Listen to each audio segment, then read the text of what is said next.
Hello and welcome to Quays News. I'm Heather Davey. And I'm Isabella Norrison. Here's what's coming up on the programme today. We'll have reaction to the Manchester Arena inquiry nearly 6 years on from a bombing that rocked Manchester. It's International Rescue a Cat Day and we speak to a vet who recently rescued a cat after its previous owners could no longer care for it. And free gigs to give new bands and artists a platform to showcase their music.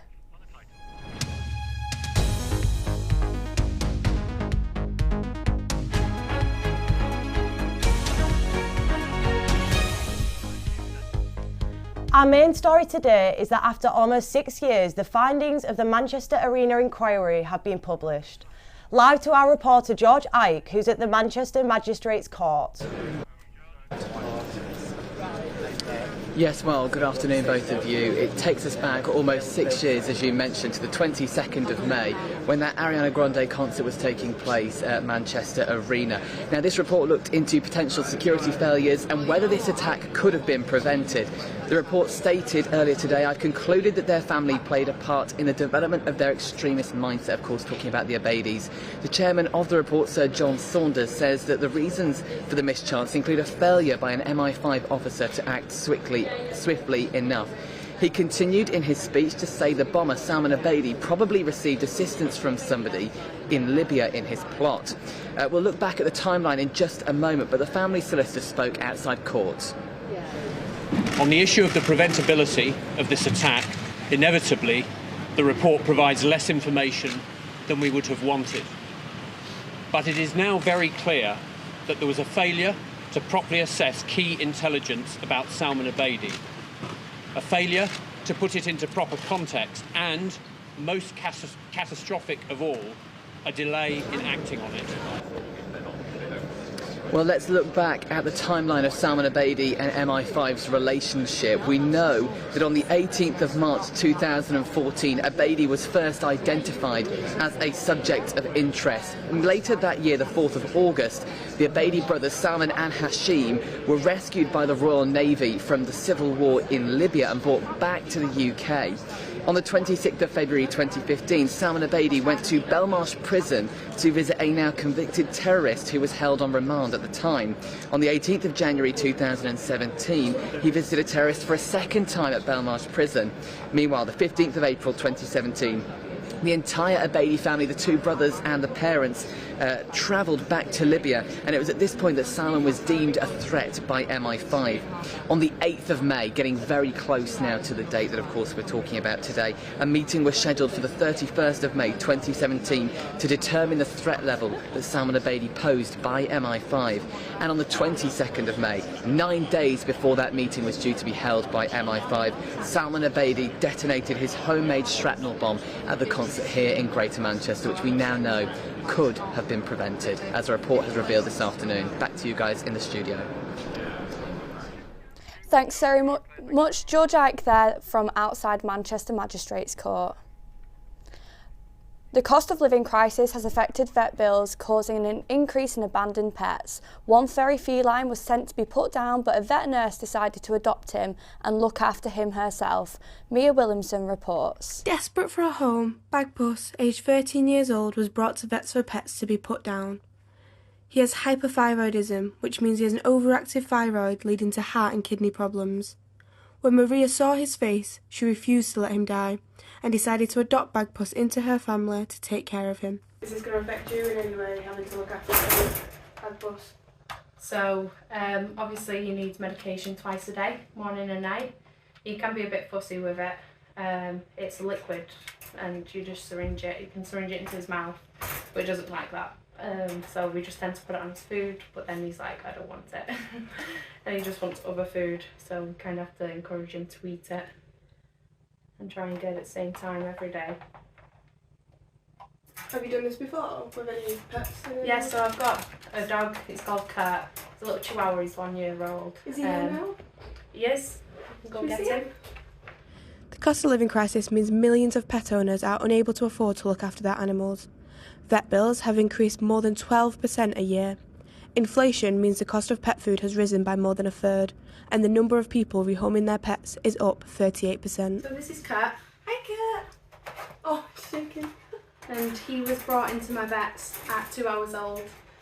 Said he was the only one in the litter, and he's very excited. He just got home from work. But he was the only one in the litter and his mum rejected him, so he's only 2 hours old and I had to bottle feed him milk every 2 hours. Backboss, it's okay. He's just settling, it's his second day here, so he's still getting used to the madhouse. Maria already owns 2 cats and 2 dogs, so hopefully Bagpuss settles in soon and finally gets the treatment he needs. Mia Williamson, Quays News, Manchester. Have you ever rescued any animals? I have. I've rescued my cat actually about 5 years ago. Oh, bless. What's her name?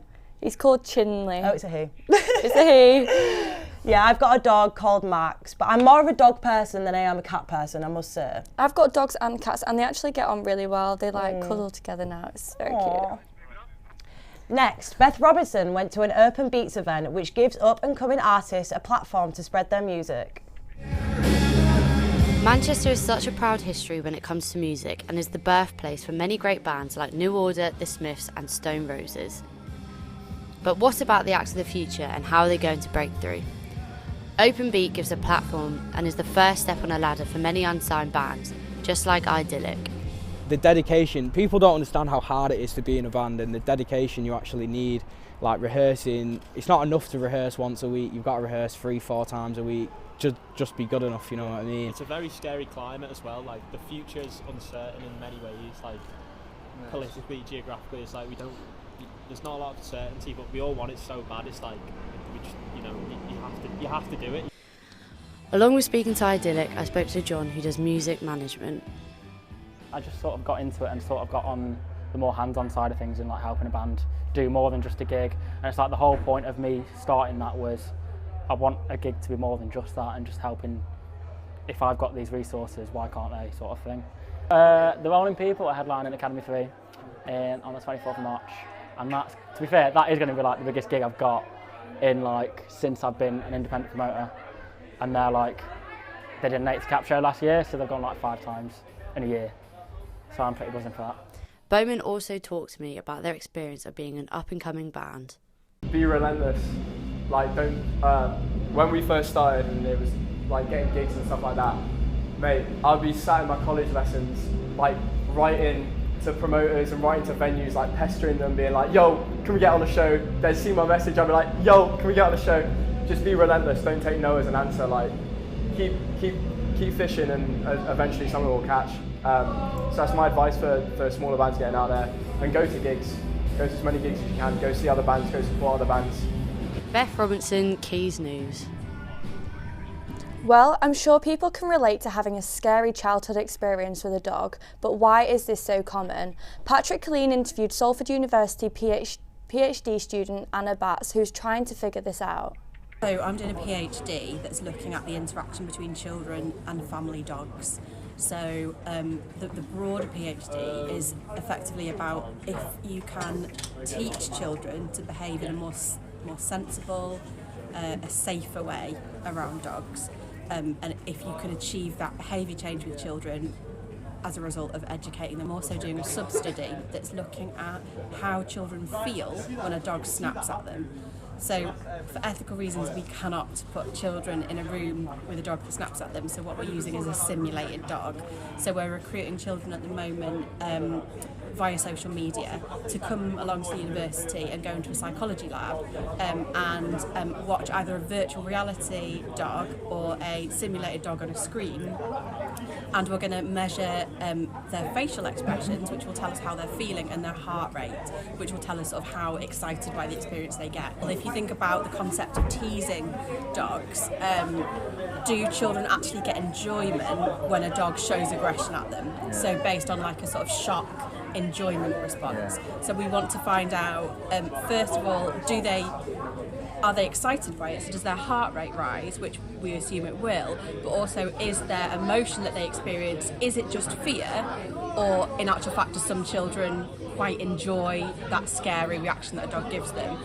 If that is the case, it tells us a lot more about how complex children and dogs are, because perhaps that rise that a child might get from teasing a dog would not necessarily change if you taught them how to behave right because they're actually getting some enjoyment from when a dog snaps at them. So perhaps there is a driver that makes a child be more likely to behave unsafely or irresponsibly because they enjoy that aggression response that the dog gives them.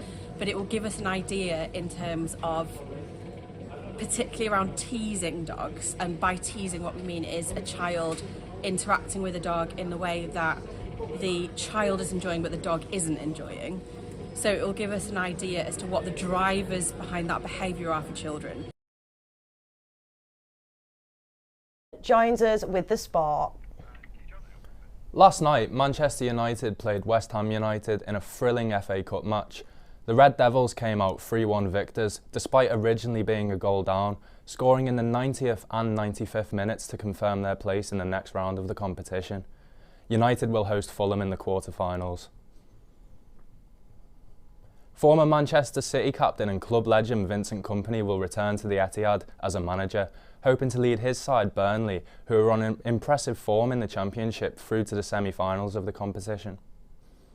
Turning to the Premier League, both Manchester Premier League teams have tough fixtures this weekend, with City facing Newcastle at home on Saturday and United travelling to Liverpool the day after in what should be a very heated fixture. Manchester City have also announced this week their plans to increase the capacity of their stadium, the Etihad. The proposed changes would see the capacity increased to over 60,000, making it the fourth largest in the Premier League, overtaking Arsenal's the Emirates Stadium. The construction is due to be completed by August 2025 and would entail an additional tier being added to the North Stand. Fans of the club have been encouraged to share their feedback on the concept until March 26th. That's it for sport. Back to you guys. Thanks, John. That's all from us. See you next week on Quays News. Goodbye.